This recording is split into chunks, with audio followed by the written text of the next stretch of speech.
Hello and welcome, सर्वांचं स्वागत आहे पराग सेशनमध्ये. तर आपण सॉल्व करतोय जानेवारी 2025 जेईची मेन्स एक्झाम मधले काही क्वेश्चन्स. ते म्हणजे ऑब्विसली मॅथ्सचेच क्वेश्चन. ठीक आहे, बाकीचे मला येणार नाही, मी सॉल्व पण करणार नाही. जे त्यावर फोकस करायचं. हा क्वेश्चन एकदम सोपा, रिलेटेड टू फंक्शन्स. विचारलं काय, एक फंक्शन दिलेलं आहे, फंक्शन याच्यापैकी कुठलं ऑप्शन करायचं, की 1 to 1 आहे की 1 to आहे, की ओनली 1 to 1 आहे की ओनली 1 to आहे. आता ऑन टू म्हणजे काय होते, ऑन टूची कंडिशन तुम्हाला माहिती असली पाहिजे. ऑन टूची कंडिशन असते domain of function equals to range of function. ठीक आहे, ऑन टूची कंडिशन. ओके, आपला डोमेन दिलेला आहे. डोमेन आहे आपला -1 to 1 वर आहे याची रेंज. आपल्याला डोमेन काढायचं बेसिकली. ही रेंज आहे, हा रिलेशन आहे आपलं फंक्शनचं. रिलेशन चाललं आहे डोमेन टू रेंज. रेंज किती आहे? -1 to 1. आता आपल्याला डोमेन काढायचं आहे. आणि फंक्शनचं डोमेन काढताना आपल्याला जी दिलेली कंडिशन त्यावर लक्ष द्या. आपल्याला फंक्शन दिलेलं आहे 2 to the power x -2 to the power -x आणि 2 to the power x plus 2 to the power -2 to the power -x. आता काय असते, जेव्हा कधी आपल्याला एखादं फंक्शन काढायचं असेल, डोमेन किंवा रेंज काढायचं असेल, तर आपल्याला सगळ्यात पहिले काय आहे, फंक्शनमध्ये एक्स कमी ठिकाणी असलं पाहिजे. एवढ्या ठिकाणी आपल्याला एक्स नाही करायचं. त्यामुळे आपल्याला सिम्प्लिफाय करूया. सिम्प्लिफाय कसं करणार आहे, हा कुठल्याही नंबरचा पॉवर जर निगेटिव्ह असेल त्याला आपण 1 लिहू शकतो. म्हणजे हा झाला 2 to the power x minus 1 upon 2 to the power x. Same खाली 2 to the power x plus 1 upon 2 to the power x. Cross multiply करून सिम्प्लिफाय करा. एक नंबरला 2दा मल्टिप्लाय केला तर स्क्वेअर होतो, तो 2 to the power 2x झाला. आणि या -1 divide by 2 to the power x. Same खाली पण 2 to the power 2x plus 1 divide by 2 to the power x.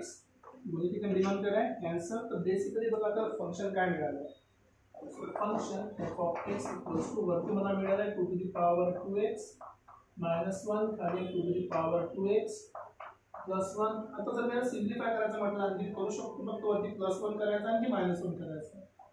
So आणखी 2 to the power 2x आहे. याच्यामध्ये आणखी एक्स्ट्रा +1 केला, एक्स्ट्रा -1 हे एक्स्ट्रा आणलेलं आहे. आणि ऑलरेडी -1 होता तो होताच. Divide by 2 to the power 2x plus 1.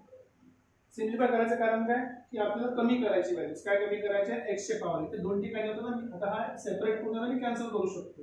कसं काय, मला आणखी सिम्प्लिफाय केलं, हे टर्म सेपरेटली लिहिली. 2 to the power 2x plus 1 आणि हा -1 -2 divide by 2 to the power 2x plus 1. त्याला बस फंक्शनला सेपरेट करा. तर बघा आपलं फंक्शन इझिली सेपरेट झालं. 2 to the power 2x plus 1 एका साइडला divide by 2 to the power 2x plus 1 आणि -2 upon 2 to the power 2x plus 1. Division 1 झालं.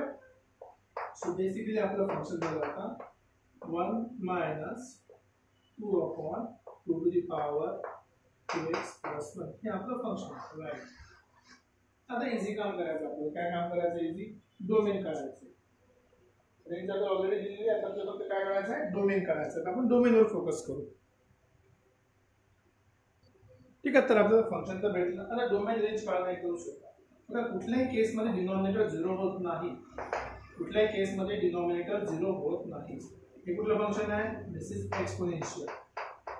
जर तुम्हाला एक्सपोनेन्शियल फंक्शन माहित असेल तर एक्सपोनेन्शियल फंक्शन कधीही 0 होत नाही आणि निगेटिव्ह पण होत नाही. असं राहतं एक्सपोनेन्शियल फंक्शन. नेहमी काय राहणार आहे, पॉझिटिव्ह. म्हणजे ही पूर्ण जी व्हॅल्यू आहे खालची, ही हमेशा काय होणार आहे, positive. And it is not equal to 0. ही व्हॅल्यू हमेशा काहीतरी राहणार आहे पॉझिटिव्ह. त्याच्यामध्ये आणखी ऍड केलं तर प्लस होणार आहे. ही हमेशा व्हॅल्यू कधीही 0 होणार नाही. जर हे 0 होणार नाही म्हणजे देअरफॉर आपला x belongs to -infinity to +infinity. Already माहित पडलं. सेकंड केस, आता आपण काय करून घेऊ, आणखी एकदा फंक्शन इन्क्रीजिंग आहे की डिक्रीजिंग आहे चेक करू. कारण टर्म जर घेत असेल तर माहित पडतं आपल्याला तर ते 1 to 1 नाही आहे. ठीक आहे, इन्क्रीजिंग आणि डिक्रीजिंग करायचं तर f' करू. सो f'(x) 1 चा डेरिव्हेटिव्ह 0 लिहायची गरज नाही, ऑलरेडी मायनस आहे. ठीक आहे, 2 कॉन्स्टंट आहे. नंतर डिनॉमिनेटर आहे त्याचा डेरिव्हेटिव्ह -1 वरती 2 to the power 2x चा डेरिव्हेटिव्ह तसाच राहतो. ठीक आहे 2 times 2 to the power 2x आणि log 2 आता इथे मायनस मायनस झाला प्लस हे सगळं हे पण व्हॅल्यू पॉझिटिव्ह आहे ही पण व्हॅल्यू पॉझिटिव्ह आहे ही पण व्हॅल्यू पॉझिटिव्ह आहे so basically f dash x काय always greater than 0 so function काय झाला इन्क्रीजिंग म्हणजे आपण मायनस इन्फिनिटी पासून प्लस इन्फिनिटी ला येताना फंक्शन कसे करायला आहे इन्क्रीजिंग एकदा ग्राफ काढून बघूया आपण x axis y axis basically range कुठे आहे -1 टू +1 एक -1 ची लाईन ड्रॉ करतो मी इथे दिस इज -1 दिस इज +1 तर जेव्हा ही व्हॅल्यू 0 असेल for example when x = 0 check करू आपण व्हेन x = 0 0 तर 0 किती झाला 2 टू दी पॉवर 0 1 झाला 1 + 1 2 2/2 1 1 - 1 0 इथे 0 ने पास होईल फंक्शन इन्क्रीजिंग आहे म्हणजे वाढणार इथून तर मॅक्सिमम इथपर्यंत जाऊ शकते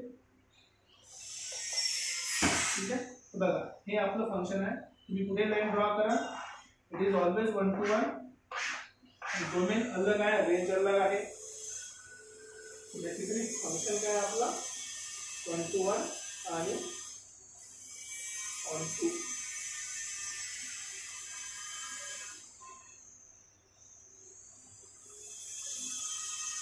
रेंज -1 to 1 आ रही है तो 1 to 1 है 1 to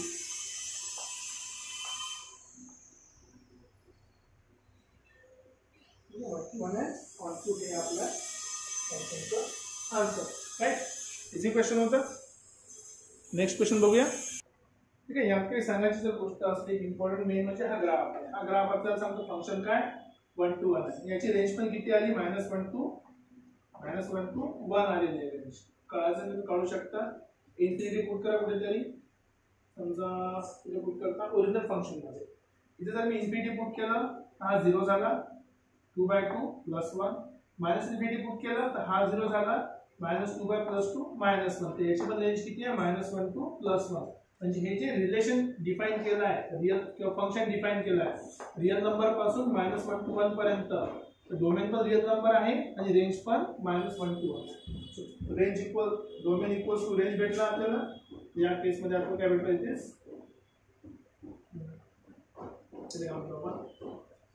not domain equal to range तुला म्हणतो आपण कोडोमेन इक्वल्स टू जर रेंज भेटला आपल्याला तर आपण काय म्हणतो फंक्शन काय ऑन टू आहे हे ऑन टू झालं 1 to 1 कडून माहित पडलं स्ट्रिक्टली इन्क्रीजिंग फंक्शन आहे राइट ठीक आहे सांगण्यामध्ये काही सांगताना थोडं वर्क झालं असेल म्हणून ते थोडंसं मी रिपीट केलं परत नेक्स्ट क्वेश्चन कडे जाऊया तर नेक्स्ट क्वेश्चन मध्ये बघा काय आता सिंपलचा क्वेश्चन आहे जेवढं म्हटलं तेवढं जरी आपण केलं तरी सफिशियंट आहे आपल्यासाठी ठीक आहे क्वेश्चन मध्ये काय दिलं आपल्याला वेक्टर a दिलेला आहे 3i 2j - k आणि वेक्टर b काढायला सांगितलं ठीक आहे b चं पहिले b दिला काढायसाठी b काय a क्रॉस काहीतरी वेक्टर आणि c दिला काहीतरी आपल्याला c चं पोझिशन काढायचं ठीक आहे सगळ्यात आधी जे म्हटलं तेच करू आपण so let's say vector b is equals to ठीक आहे तो वेक्टर b काय a क्रॉस काहीतरी तो क्रॉस प्रोडक्ट आला म्हणजे सरळ सरळ आपला i j k इथे i चे कोऑर्डिनेट काय 3 2 -1 a साठी 3 2 -1 आणि इथे आहे फक्त i आणि 2j म्हणजे 1 आणि -2 इथे 0 सिंपलीफाय करा डायरेक्ट आपण वेक्टर b काढू शकतो तर वेक्टर b झाला i साठी 2 * 0 0 +2 आणि मायनस सो -2i काय j साठी काय होणार 3 * 0 0 1 * 1 -1 माइनस प्लस j क्या ठीक आहे कारण की i - j + k साठी काय होत असेल तर प्लस 3 * 2 -6 आणि -2 -8 ठीक आहे तर हा आपला झाला वेक्टर b एकदम इझी काम होतं डायरेक्ट आपण वेक्टर b काढला ठीक आहे इझिली वेक्टर काढला आपण वेक्टर b काढला नेक्स्ट काढायला सांगितलं होतं वेक्टर c आणि वेक्टर c काय b सोबत k चा क्रॉस प्रोडक्ट परत तेच सो वेक्टर c = आता परत cross product i j k b सोबत k चा आहे b किती भेटले -2 -1 -8 राइट ठीक आहे तो वेक्टर c काढण्यासाठी b सोबत फक्त k चा क्रॉस प्रोडक्ट आहे k म्हणजे काय फक्त k चा एलिमेंट आहे 1 बाकी दोन तो 0 आहे इझी काम आहे सो आता आपण वेक्टर c काढूया आपण vector c = -1 so minus i cap कारण की 0 झाला. ठीक आहे. नंतर मायनस जे सोबत घ्यायचं असेल तर -2 मायनस मायनस प्लस 2j आणि शेवटी के सोबत 0k प्लस 0k क्रॉस घेऊन बघा 0k. बेसिकली आपल्याला वेक्टर सी काय मिळाला -i प्लस 2j तर वेक्टर सी मिळाला. आपल्याला पाहिजे projection of vector C minus 2j पाहिजे. वेक्टर सी मायनस 2j पाहिजे.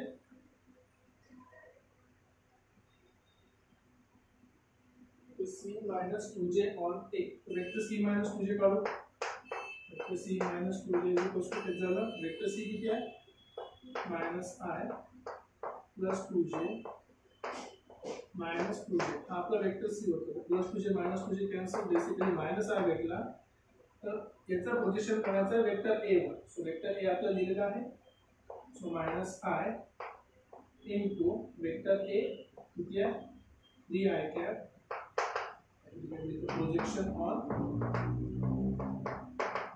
projection on vector A. ठीक है 3i plus 2j minus k divided by under root of 3 का स्क्वायर plus 2 का स्क्वायर plus minus 1 का स्क्वायर. राइट सिंपल सा काम होगा.